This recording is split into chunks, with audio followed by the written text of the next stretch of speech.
Good evening, everyone. This is Pradeep, Ambassador of Change from GETI, the Global Education and Training Institute from Lucknow. We are the premier training institute for teachers and principals in India and several parts of the world. And we have many in-service and pre-service programs. For more information, please go to 7408401000. Right now, you're on our disruptive education platform, where we have met with and interacted with more than 1,600 educators from India and all over the world. This has been provided to us by our mentor, Dr. Sunita Gandhi. And today we have for you Ms. Kritika Baldi. She is a freelance researcher from Indore, Madhya Pradesh. By training, she is a biotechnologist and has studied and worked in 3 different countries, India, USA, and the UK. Over the past 15 years, she has evolved from being an independent laboratory researcher to collaborating with university researchers and industry to support commercialization of research and further to managing her own freelance business. Currently, she writes qualitative market reports about various therapeutic areas that serve as important tools for pharmaceutical companies to make investment decisions. Alongside her profession, she has invested time and resources in mentoring students at schools and universities to nurture their interest in science and innovation. She has been a part of business advisory group for Enactus from the Loughborough University in the UK in 2015 to help students with their enterprising projects. Since 2017, she is a STEM ambassador for schools in the UK and participates in activities to spark interest of young minds in science, technology, engineering, and maths. She is also a mentor of Change MOC for the Atal Tinkering Labs and a program supported by the Atal Innovation Mission of the Government of India and is serving as a volunteer for Teach for India. So welcome, ma'am, and she'll be speaking to us today on improvising early years education in India in Indian private unaided schools. So thank you, ma'am, for being with us, and over to you. Thank you, Mr. Mole, for the introduction. Thank you everybody for joining me. The objective of this research is to understand the current status of early years education in the private unaided sectors in India. Can you see my slide, everybody? Mr. Mole, can you see the slides? Yeah, thank you. For this research, what we did was we interviewed about eight key opinion leaders in this field and substantiated this primary research through in-depth secondary research and studied various policy documents, research reports, and national and international databases. So before I begin, I would like to talk about why I chose to study early years. So it is my belief that the quality education in early years makes a foundation for uh, a good success at higher education levels. And scientifically speaking, this age group, the early years, under 6 years, has been proven where the maximal brain growth, brain development occurs. And never again in the lifetime we understand that the brain makes as many connections as it does during these years. So it is very important to harness this potential of a young child's brain and give it the ability to learn during these years. As you can see in this graphic here, Professor Heckman has had done his research about the earlier the investment during the early childhood years, the greater the return. Same with the UNICEF, it has made a quantification of every dollar invested in early year education. gives an economic return of $13, up to $13. And that is because of reduced dropouts, reduced repetition, and increased lifetime earnings for individuals. So clearly, we understand that this age group is a very important one to study. Now, the way the policies in India, have evolved due for early childhood care and education, it was first recognized in the National Policy on Education in 1986. That and this happened so clearly 36 years ago. ECCE was recognized as an important element for child development. However, it was not until 2013 that the curriculum for ECCE was formulated and mandated across the Indian states. But essentially, on the ground, these policies have not been uniformly implemented. The National Education Policy in 2020 has now included ECCE as a formal part of the overall curriculum, and it has clearly stated a framework to incorporate flexible toy based pedagogy and inquiry based learning to emphasize the problem solving and develop logical thinking in the young minds. In India, let me just go through briefly how early years education is delivered. It is delivered primarily by three ways. So Anganwadis are the main way through which the early years education is delivered, and it is a part of integrated child development service, the ICDS scheme, which is the world's largest public sector scheme that serves children under the age of 6 and also adolescent girls and women. The other set of uh, preschools are served by the trusts, societies, and religious groups that are funded by both the government of India and also internationally. And another group is the private preschool group, which is actually fast growing. Some of these are aided, funded by the government, but some of them are private entities, and this is the focus of my research. Now, reason that we chose the private unaided schools, of course, these schools are seen as those that have better infrastructure. And importantly, as you see in this figure, this is the data from the Department of School Education and Literacy from the Ministry of Education in India. Third, there are only 35% of private unaided schools in India that are recognized. However, they serve 68.5% of preschool children. Now, that is way more than what the government schools are catering to.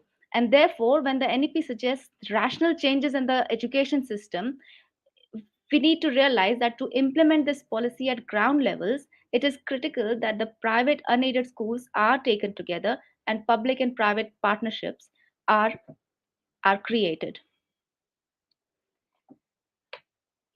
So let's just briefly remind ourselves that the children are at the center of interplay between all of the stakeholders.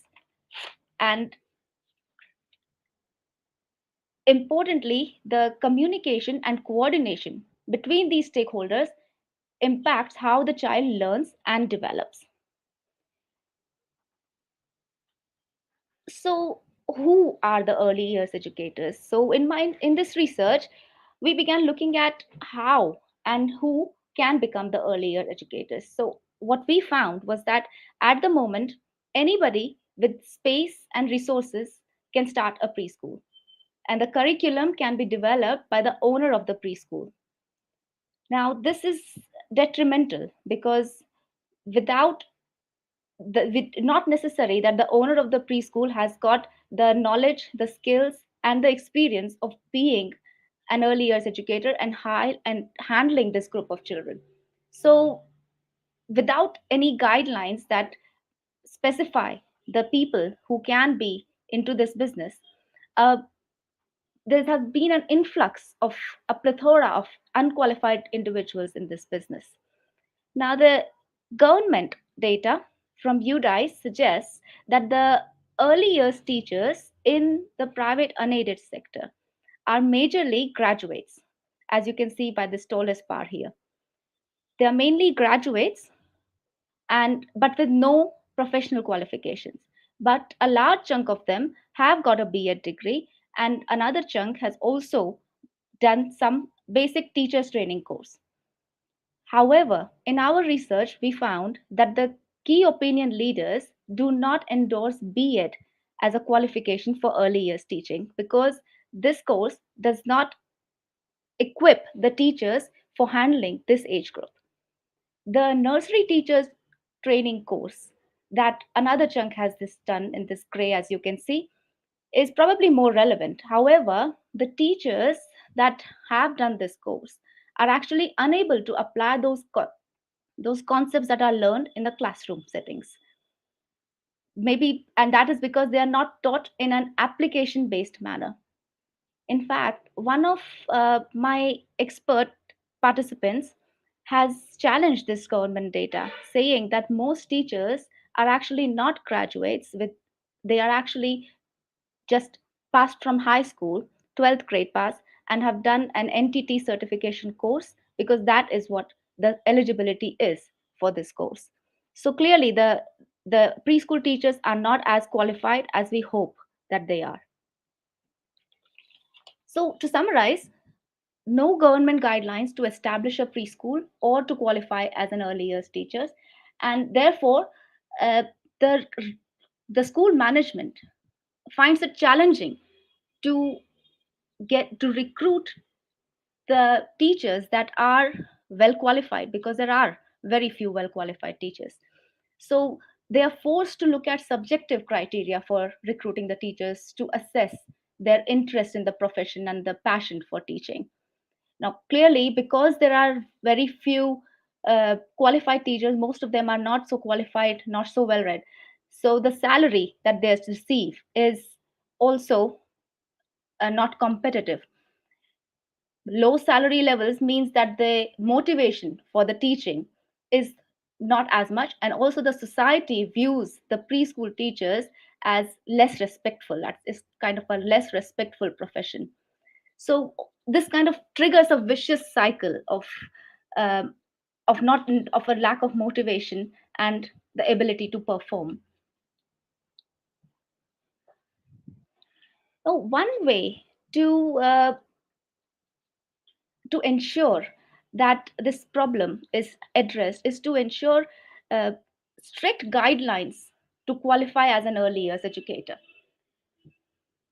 Anybody who wants to change professions or earn some extra cash should not be allowed to enter into this profession. This is a serious responsibility of raising a completely new generation.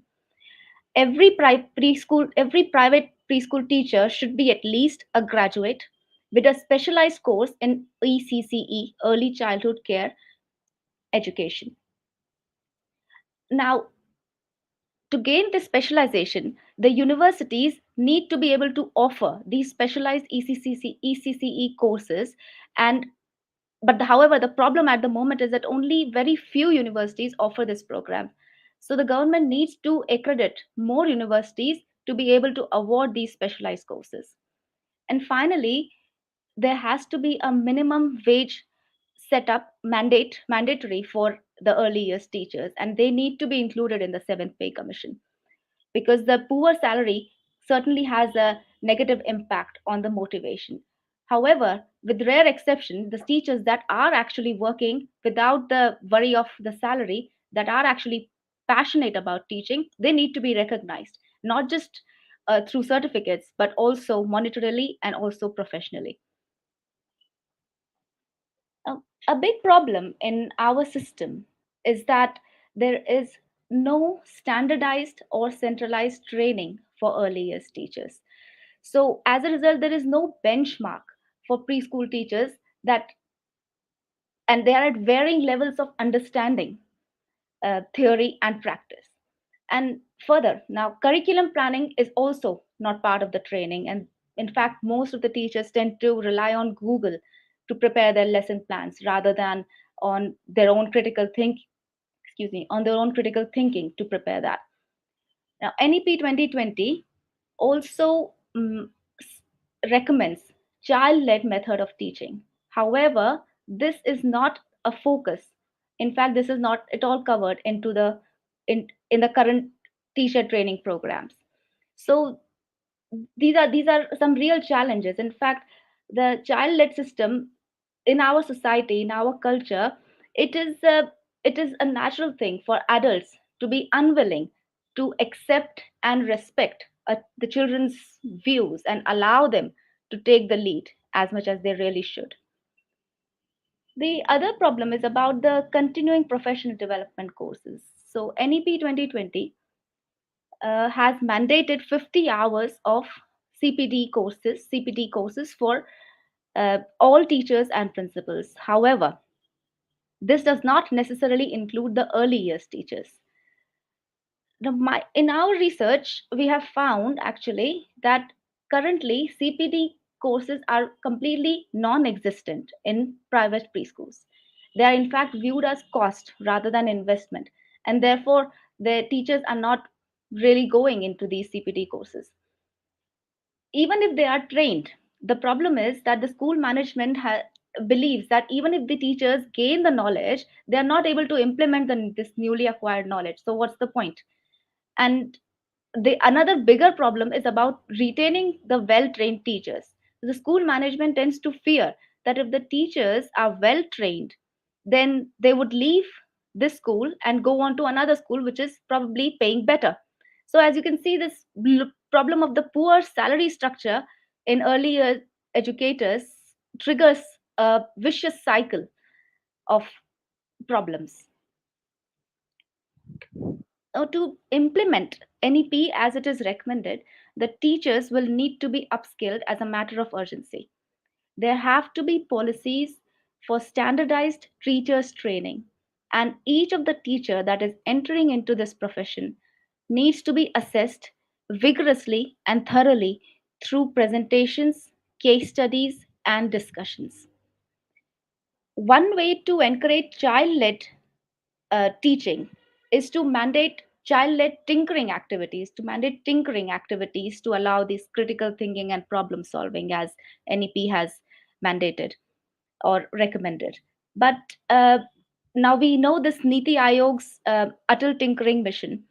This is a good mission for encouraging tinkering activities. However, it starts at grade 6 and ends at grade 12. Oh, to really be able to imbibe the learning and encourage those skills to develop from the very beginning, we need these tinkering activities to start as early as early years, under the age of 6. Now, the key here is that the teachers need to understand that they are there to support the child's learning and to guide them through the process. This is hopefully going to encourage the child led method of teaching that the NEP has recommended. Clearly, a change in mindset for teachers is required, and also the whole process of tinkering, encouraging more tinkering activities, is going to shift the focus towards more life skill oriented rather than textbook learning. Also, the school management needs to change their opinion about the CPDs as a route to professional development. Not just the school management, also the teachers, they need to consider that this is a way for their own professional development rather than a way to make more money. The school management also needs to consider that they should be sharing the cost of the CPDs where possible to encourage more teachers going into these programs. Now, our research has emphasized that the teachers are not well trained, and even if they are trained, it is not necessary that they are able to implement their learning into the classroom. So, why is that? Who and where are these teacher trainers that are actually teaching the trainers to go into the teaching the teachers to go into the classroom and present in a certain teaching style? We have found that through our research, that these teacher trainers are themselves not well qualified. Most of these teacher trainers have never been teachers themselves, and therefore there is a big gap between the connection that they can make with the teacher and relate to real classroom settings.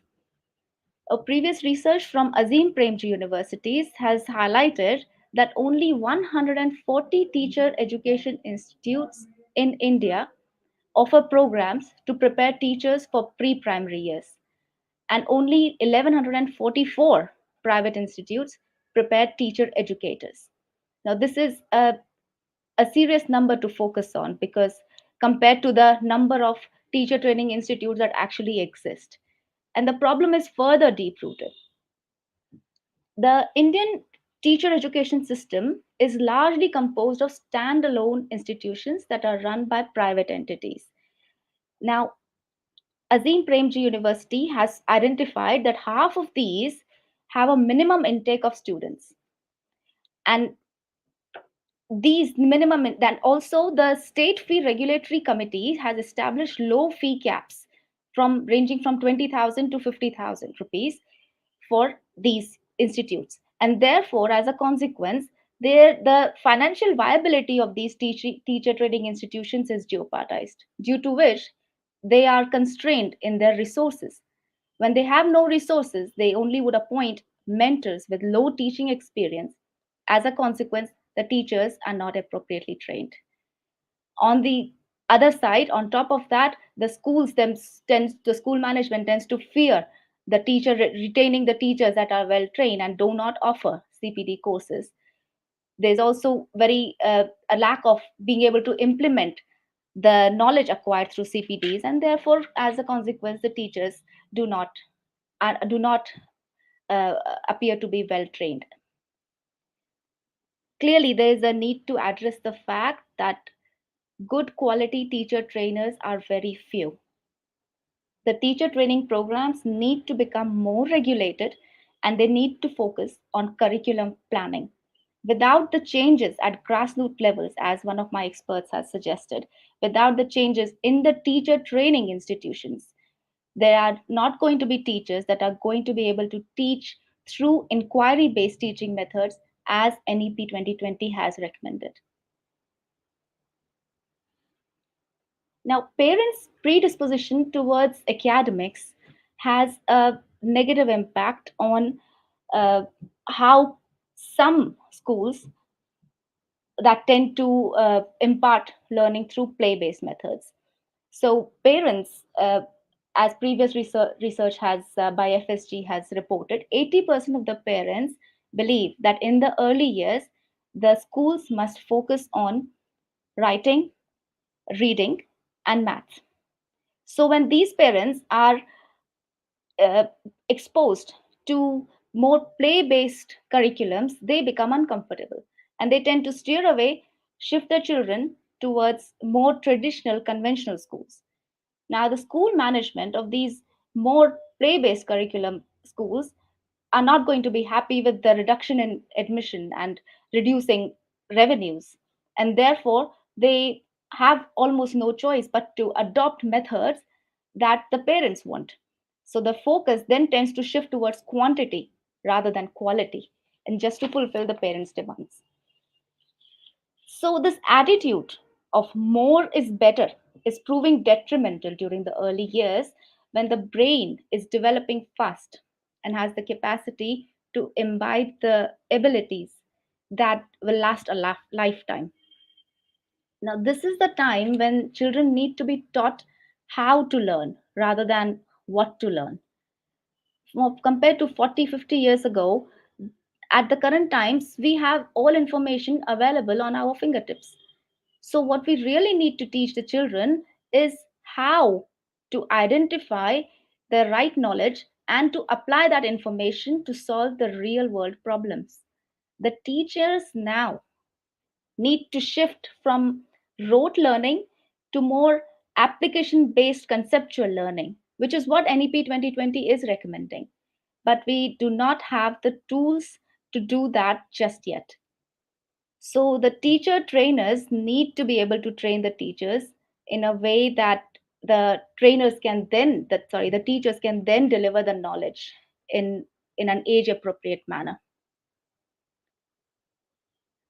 So to summarize, children are impacted directly or indirectly by each of the stakeholders. The unclear guidelines from the regulators to establish a preschool and qualify as an early years educator leads to incompetent individuals in this profession. Now, the teacher trainers are themselves not able to connect with the teachers and are not able to equip the teachers with the skills that they need to deliver the lesson plans. And parents are clueless about what constitutes quality in early years education and therefore uh, do not know what to expect from schools. Now, we need to understand that children at this early years are with the parents and their families for a large proportion of the time. And therefore, for NEP 2020 to be implemented at ground levels, it is very important that the parents are made aware of the importance of toy based, play based teaching methodologies at these early years and the importance of keeping cursive writing for later years. The next set of uh, point of contact for children is going to be the teachers. So we really do need well trained and qualified teachers that are able to deliver lessons in a child led manner through inquiry based teaching.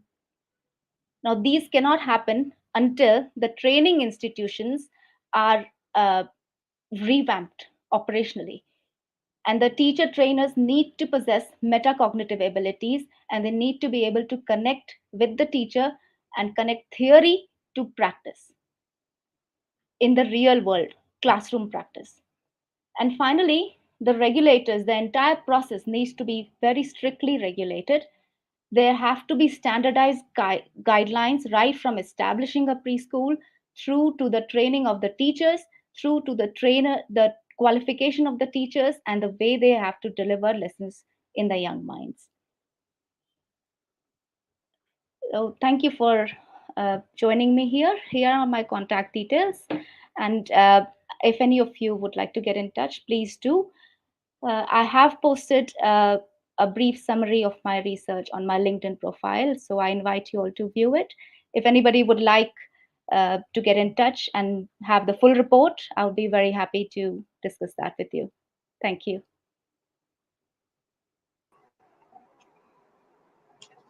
Thank you very much, ma'am, for that talk on disruptive and new innovations for diverse learners, learner needs, challenges, and solutions in virtual learning.